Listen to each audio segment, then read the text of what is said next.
शायद ही कोई कर सकता है, क्योंकि आपकी व्यूवरशिप इतनी अच्छी है, आप डिजिटल प्लेटफ़ॉर्म पे आप लोग इतने सारे लोगों से रूबरू होते हैं।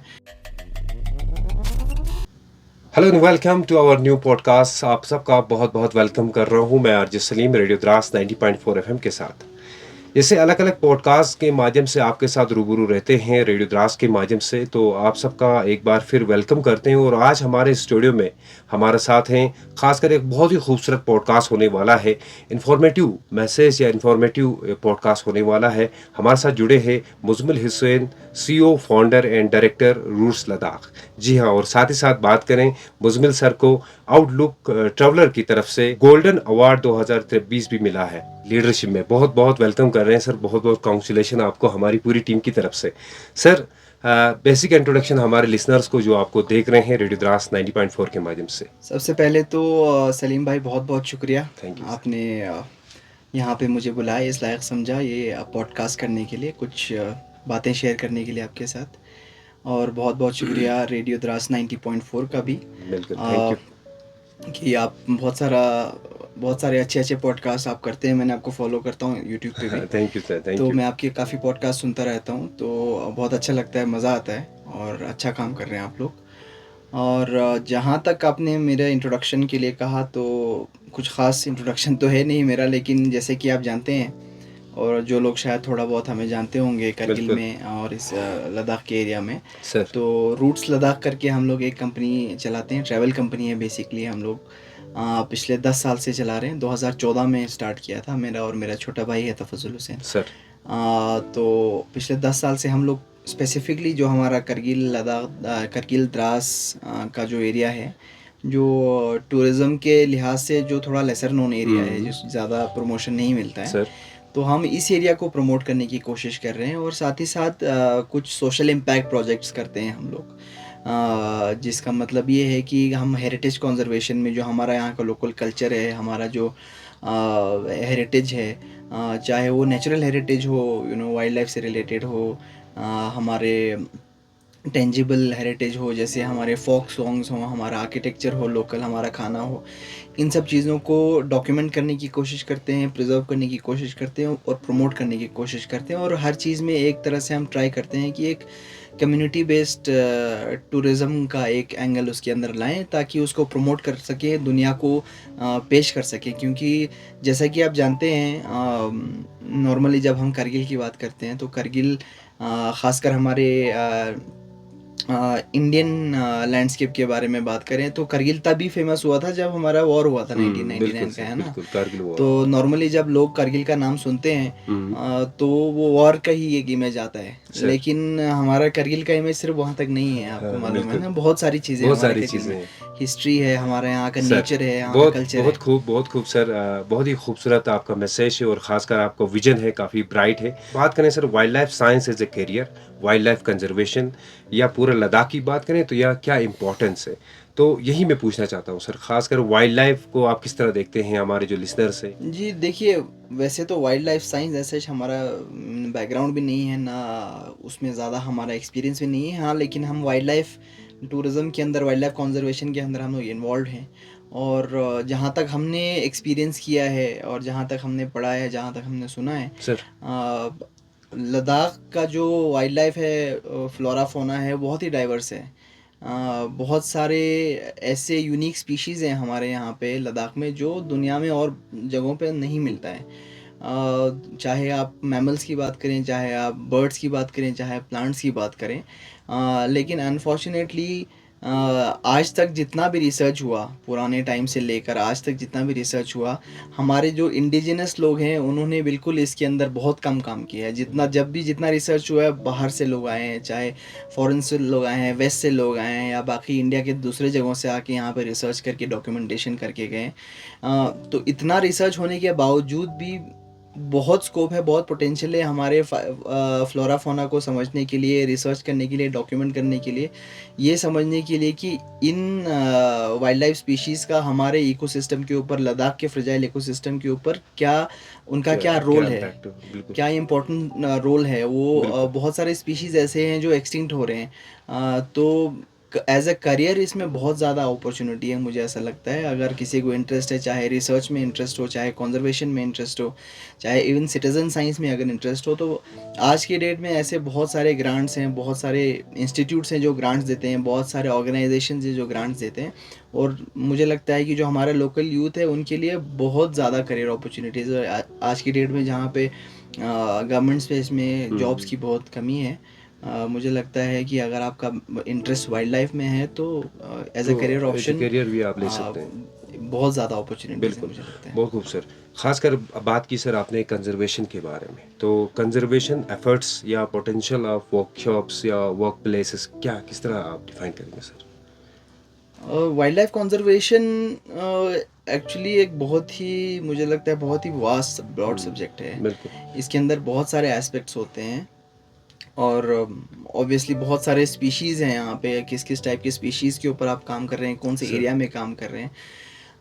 तो जैसे आपने रिसेंटली पढ़ा होगा कि हमारे लद्दाख में क्योंकि wild life conservation, community based wild life conservation जिसको बोलते हैं, कि सही, जिसमें कंजर्वेशन में हमारे कम्युनिटी का इन्वॉल्वमेंट होना बहुत ज़्यादा बहुत ज़रूरी है। बिल्कुल, और इसका एक लाइव एग्जांपल आज हमें देखने को मिलता है कि जो रिसेंट रिपोर्ट आई है स्नो लेपर्ड पॉपुलेशन के ऊपर, जो सेंसस आया है, सर। कि आज की डेट में Ladakh is the highest has the highest number of snow leopard population. 400 से ज़्यादा कि स्नो लेपर्ड, किससे ज़्यादा इंडिविजुअल्स हमारे लद्दाख में पाए जाते हैं। और ये ग्रेजुअली पिछले 10 साल में इंक्रीज़ हुआ है।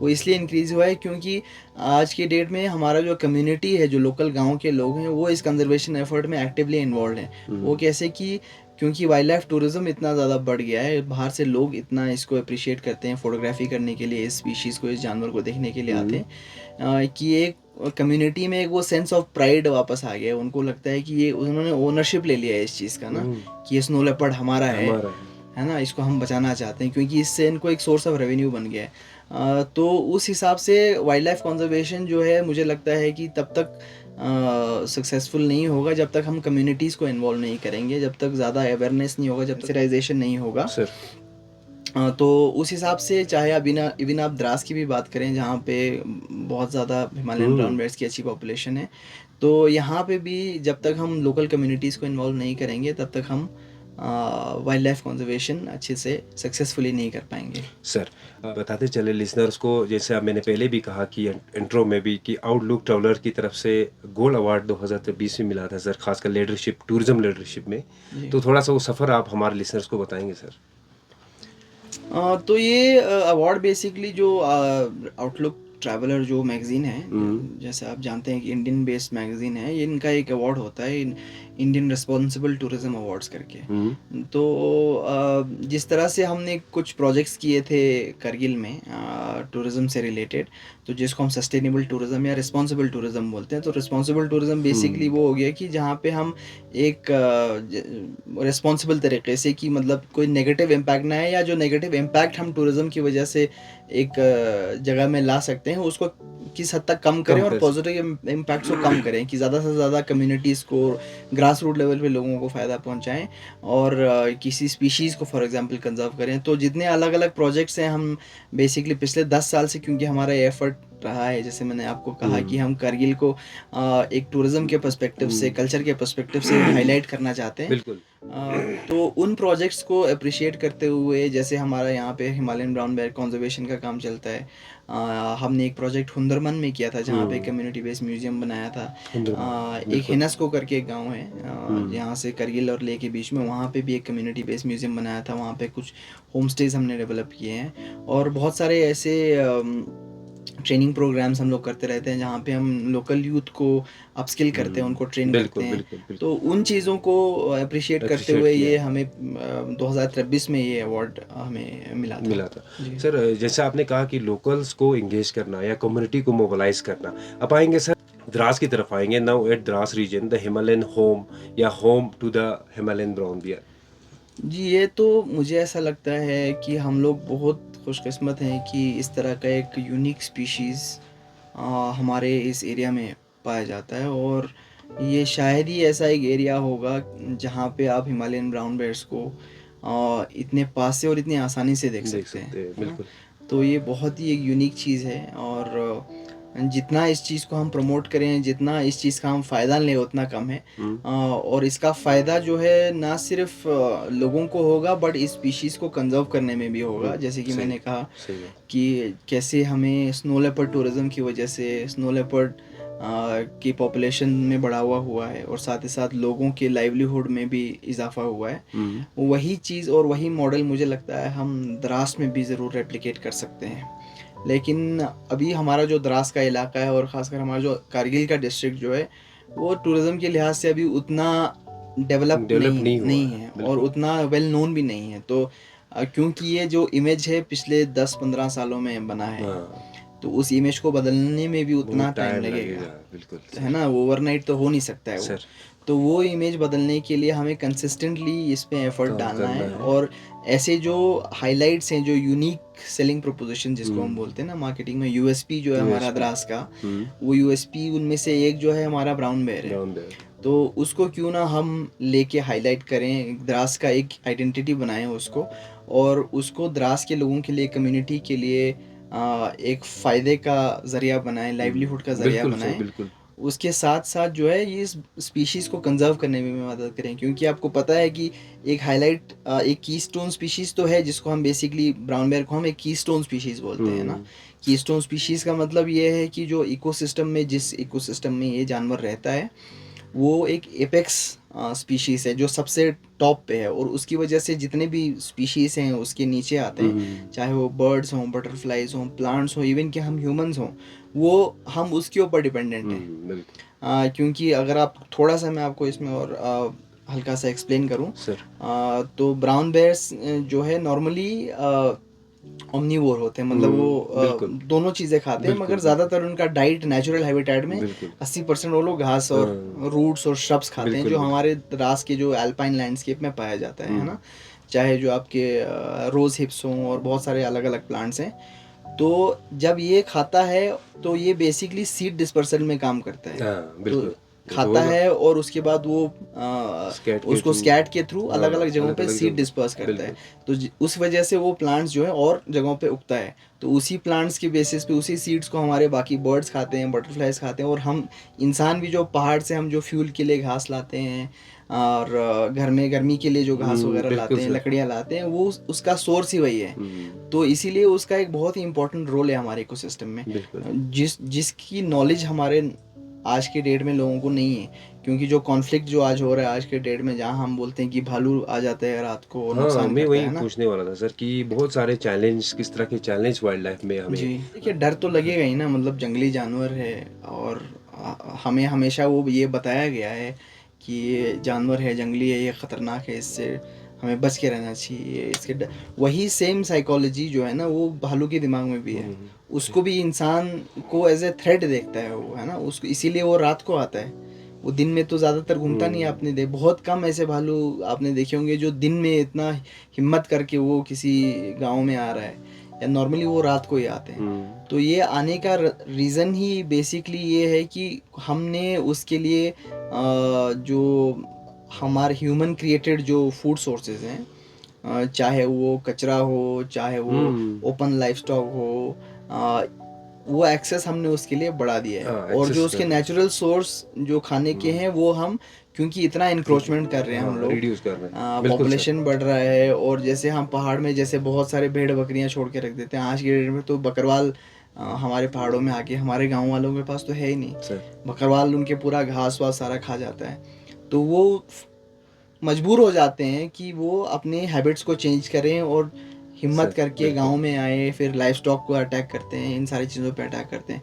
तो ये बहुत ही एक सेंसिटिव इशू है, और दोनों तरफ जो है इट्स अ जनरेशनल प्रॉब्लम जिसको बोलते हैं ना, कि मतलब जैसे आपके वालिद साहब ने, आपके घर वालों ने आपको बोला होगा बचपन से कि अरे ये भालू ऐसा होता है, बिल्कुल। ये बदला लेता हाँ, है ना, ये फलाना करता है, हाँ, ऐसे नुकसान बिल्कुल। करता है। दो टाइप के ओह! भालू होते हैं। बिल्कुल, उसी तरह से वो भालू का जो बच्चा उसकी माँ के साथ जो बड़ा हो रहा है, उसको ये वो चीज़ें। वही कचरा खा के और वही जानवर पे अटैक करके बड़ा हो रहा है ना। हुँ। तो वो वो तो उससे उसी भी तरह से ट्रेन हो गया है, हाँ, उसके दिमाग में जो उसका नेचुरल फूड सोर्स है वही है। तो इट्स ए जनरेशनल प्रॉब्लम है ना, मतलब तो उस चीज़ को चेंज करने में बहुत टाइम लगेगा। इसीलिए जब हम अपने ट्रेनिंग वर्कशॉप्स या जो हम अपने अवेयरनेस वर्कशॉप्स करते हैं, हम ट्राई करते हैं कि जो यंग माइंड्स हैं ना, उनको टारगेट करते हैं। बिल्कुल, क्योंकि जो पुराने जो हमारे लोग हैं, जो आपसे बिल्कुल। पहले की जनरेशन के लोग हैं, हाँ, वो तो ऑलरेडी उनका माइंडसेट माइंडसेट सेट है, सेट है, वो बिल्कुल नहीं सेट। चेंज कर सकते हम। अगर स्टेटस की बात करें, ब्राउन बियर पे जो आप लोग कर रहे हो, हिमालयन ब्राउन बियर ट्रस्ट के जी। माध्यम से, या वर्कशॉप्स करा रहे हो, नेचर गाइड ट्रेनिंग्स करा रहे हो, तो देखिए, कंजर्वेशन स्टेटस के बारे में तो मैं नहीं कह सकता कुछ, क्योंकि हमारे पास ऐसा कोई सेंसस का डेटा नहीं है टोटल पॉपुलेशन कितना है। सर।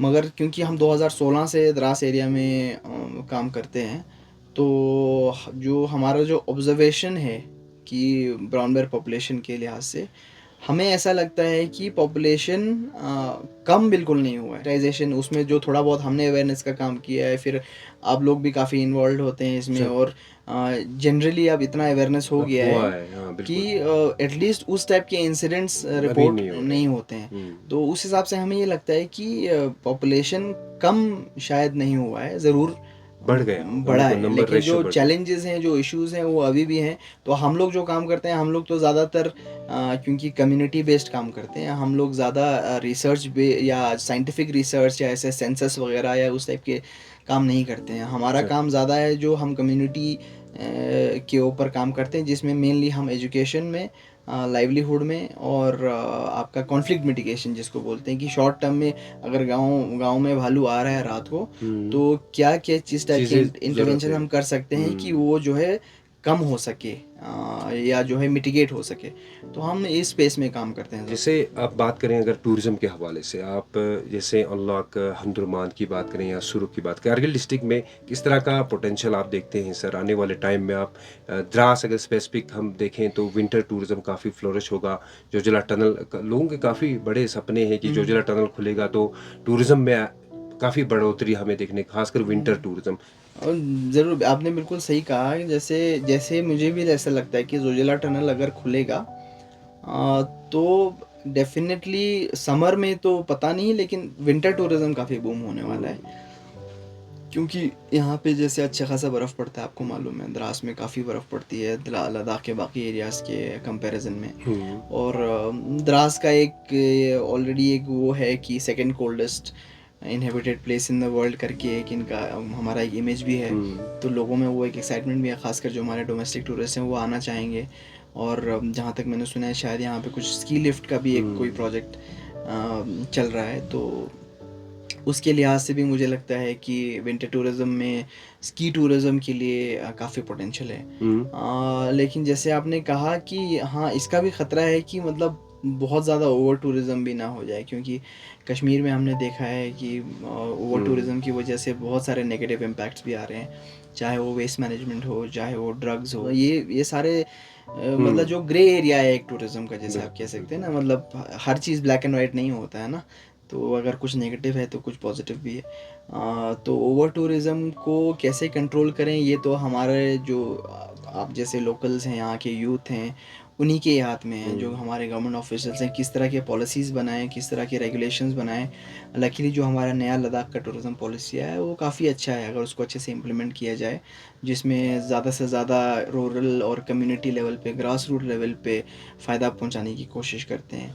कि वहाँ पे जैसे होम स्टेज को ज़्यादा तरजीह दी जा रही है सर, होटल्स और गेस्ट हाउस की बनस्बत, बिल्कुल। लोकल एम्प्लॉयमेंट को ज़्यादा तरजीह दी जा रही है कि बाहर से ज़्यादा लोग ना आए, हमारे लोकल्स ही ज़्यादा करके यहाँ पे बिजनेस इस्टेब्लिश करें। तो अगर हम उस चीज़ को कंट्रोल कर पाएँ कि हमारे द्रास के लोकल्स ही जो हैं प्राइमरी सर्विस प्रोवाइडर्स अगर रहें, तो मुझे लगता है कि ज़्यादा से ज़्यादा फ़ायदा हो सकता है। तो आखिरी message sir, Muzammil Hussain sir क्या मैसेज देना चाहते हैं जो लद्दाख के यूथ्स को खासकर ओवरऑल वाइल्ड लाइफ को लेकर या tourism point point of view से क्या मैसेज रहेगा सर? और देखिए, मतलब अब मैसेज जहाँ तक हमें लगता है, जहाँ तक हमने ऑब्ज़र्व किया है आज के डे एंड एज में, जिस तरह से हमारा यूथ अनएम्प्लॉयमेंट से जूझ रहा है और गलत रास्तों की तरफ जा रहा है, हर रोज़ हमें कोई ना कोई एक नेगेटिव न्यूज़ सुनने को मिल रहा है। बिल्कुल। तो मुझे लगता है कि इस तरह की चीज़ें, जैसे चाहे टूरिज़्म हो या इवन ज़रूरी नहीं है कि टूरिज़्म हो, मुझे लगता है कि जो एक एंटरप्रेन्योरशिप का जो एक जज़्बा है हुँ। वो वापस लाने की ज़रूरत है कि खुद से कुछ एंटरप्राइज़िंग करने की कोशिश करें। ज़रूरी नहीं है कि आप टूरिज़्म लाइन में ही करो, हाँ, बिल्कुल, मतलब बिल्कुल। टूरिज़्म में हम घुस गए, अब इसका मतलब ये नहीं है कि हर कोई टूरिज़्म में ही घुसना ज़रूरी है। अब आप जो आपके ट्रेडिशनल वेज़ हैं, जैसे प्रोग्रेसिव फार्मिंग हो गया फॉर हुँ, एग्ज़ाम्पल, ये भी सही। एक फ़ील्ड है जो आप एक्सप्लोर कर सकते हैं एज़ यूथ, जिसमें बहुत पोटेंशियल है। टूरिज़्म तो फिर भी एक सीज़नल बिज़नेस है हाँ, ना? वो तो एक तो लॉन्ग टर्म फार्मिंग फार्मिंग। जो है एक लॉन्ग टर्म सस्टेनेबल बिल्कुल। बिजनेस है जिसमें आप घुस सकते हैं। सो जिस चीज़ में, मैं तो यही कहता हूँ हमेशा कि जिस चीज़ में आपको इंटरेस्ट है, जिस चीज़ में आपका पैशन है, आप उसको परस्यू करें और सक्सेस हमेशा उसी में ही मिलेगा। अगर जिस चीज़ में आपको इंटरेस्ट नहीं है, जो चीज़ हम मजबूरी में कर रहे हैं, तो उसमें शायद आपको उतना सक्सेस ना मिल पाए। तो मेरा यही मैसेज है हमेशा यूथ को कि आप हुँ। अपने पैशन को थैंक यू सर। यहाँ फॉलो करें। छोटा-सा और एक में सवाल है सर, ख़ासकर कम्युनिटी रेडियो स्टेशन की बात करें, इस तरह जी। के जो हम प्रोग्राम्स ऑर्गेनाइज़ करते हैं, हमारी भी यही कोशिश रहती है कि ख़ासकर कंज़र्वेशन या वाइल्ड लाइफ़ टूरिज़्म हो या बाकी चीज़ें हों, तो इस तरह का जो कांसेप्ट जो इनिशिएटिव इंडियन आर्मी ऑर्गेनाइज़ कर रहा है, तो किस तरह देखते हैं सर? क्या इससे भी फ़र्क होगा कम्युनिटी को मोबिलाइज़ करना? डेफ़िनेटली इस तरह की चीज़ें तो आपका एक्चुअली इस टाइप के प्लेटफ़ॉर्म्स का तो बहुत अहम रोल है, क्योंकि आप तो हमारे डेमोक्रेसी के फोर्थ पिलर हैं। मीडिया ऑर्गेनाइजेशंस हैं, चाहे इस टाइप के जो प्लेटफ़ॉर्म्स हैं, और जितना अवेयरनेस और सेंसिटाइजेशन आप लोग कर सकते हैं, और शायद ही कोई कर सकता है, क्योंकि आपकी व्यूवरशिप इतनी अच्छी है, आप डिजिटल प्लेटफ़ॉर्म पे आप लोग इतने सारे लोगों से रूबरू होते हैं। और जहाँ तक इंडियन आर्मी का सवाल है, मैं तो हमेशा इंडियन आर्मी का इस एरिया में बहुत ही थैंकफुल रहता हूँ, क्योंकि इतने सारे सोशल प्रोग्राम्स करते हैं सिविलियंस को, इतना अलग अलग प्रोग्राम्स के थ्रू, चाहे सद्भावना हो या बाकी सारे प्रोग्राम्स, उनके थ्रू यूथ को बहुत सारा सपोर्ट करते हैं, बिल्कुल, खासकर औरतों को, लड़कियों को बहुत सारा सपोर्ट करते हैं। तो बिल्कुल। ये वाहिद मुझे लगता है कि ऐसा एरिया है जहाँ पे हमारा इंडियन आर्मी और सिविलियंस का एक बहुत ही सिम्बायोटिक एक रिलेशनशिप है, जो एक दूसरे को बहुत अच्छे से हम समझ के फ़ायदा देख के आगे बढ़ते हैं। तो द्रास 90.4 जैसे प्लेटफॉर्म्स को मैं बहुत बहुत थैंक यू, मुबारकबाद देता हूँ, और आप लोग बहुत बढ़िया काम कर रहे हैं, थैंक और यू। ऐसे ही करते रहिए। थैंक यू सर, बहुत-बहुत शुक्रिया शुक्रिया सर। तो ये थे Muzammil Hussain sir co-founder, director Roots Ladakh, जिनका यही कहना था कि आप आगे बढ़िए, पैशन से अपना जो भी आपको इंटरेस्ट काम है, उस पे आप अपना स्किल, अपना जो हुनर है, वो उस पे दिखाइए। तो उम्मीद करेंगे आज का पॉडकास्ट आपको बहुत ही अच्छा लगा होगा और साथ ही साथ बताते चलें रेडियो द्रास 90.4 एफ़एम के माध्यम से कि इस तरह के पॉडकास्ट के लिए आप रेडियो द्रास 90.4 को सब्सक्राइब और फॉलो करना ना भूलिए। फिर मिलते हैं नए पॉडकास्ट के साथ, तब तक के लिए दीजिए इजाज़त। अल्लाह हाफ़िज़।